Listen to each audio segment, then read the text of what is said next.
Thank you, Harmeen, for jumping in on this session. It was really nice to meet you. Your swim journey is so incredible, and it's very impressive your swim goals to come. Your head position and body posture in the water is really great through this session. Let's jump into a few focus points now. First thing we'll talk about is your elbow height and your catch into setup phase. Let's take a look from side on here, and what we're looking at is as you enter the water and move into catch phase, you drop your elbow. Now when you drop your elbow in this position, there are a few issues that affect forward momentum in the water. Now the first thing we'll talk about is resistance. In swimming for an Ironman distance swim, we really need to work on how much resistance we cause for every stroke that you take in the water. This low elbow position causes resistance off the back of your forearm. Now this is an issue as at this point here, your opposite hand has just pushed into the last stages of your stroke, meaning you have built up the most velocity you can as you push out that last stage. So if you're pushing your arm out in front of you with your elbow down, it's like throwing on the brakes. Shoulder position.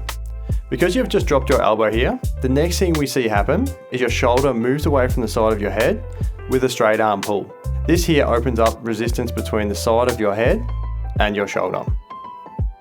The last thing we'll talk about with this elbow drop is the generation of power.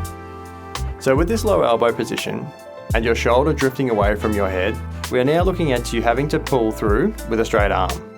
And just after you enter the water, we really need to maintain a nice high elbow position. Begin by bending your elbow using your hand and forearm like a paddle, and move it in a path in line with your shoulder. Once your hand gets under your elbow, engage your shoulder and move your hand and forearm in a path that leads towards your belly button. Once your elbow gets under your head here, we should now be holding your arm with a bend in your elbow at around 90 degrees. Now this here is called the setup phase. The next focus point we'll talk about here is the width of your stroke.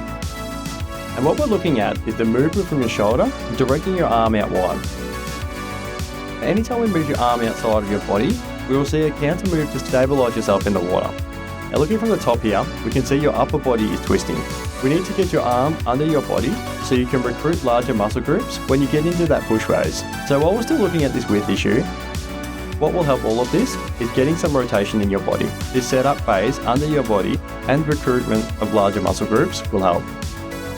If we look at your hips, we can see that they stay pretty neutral in the water without any rotation. We need to drive your hip down as your hand enters the water, forcing your body to get onto its side. With a few body roll drills, this coupling action of rolling on your side will start to feel a lot easier. Try to exhale fully in the water so that as you turn your head, you're just inhaling rather than trying to do both as you turn your head. This will help with your timing and lets you feel more relaxed each lap. Great work here, Harmeen. I'm very excited to see the next steps in your swim journey.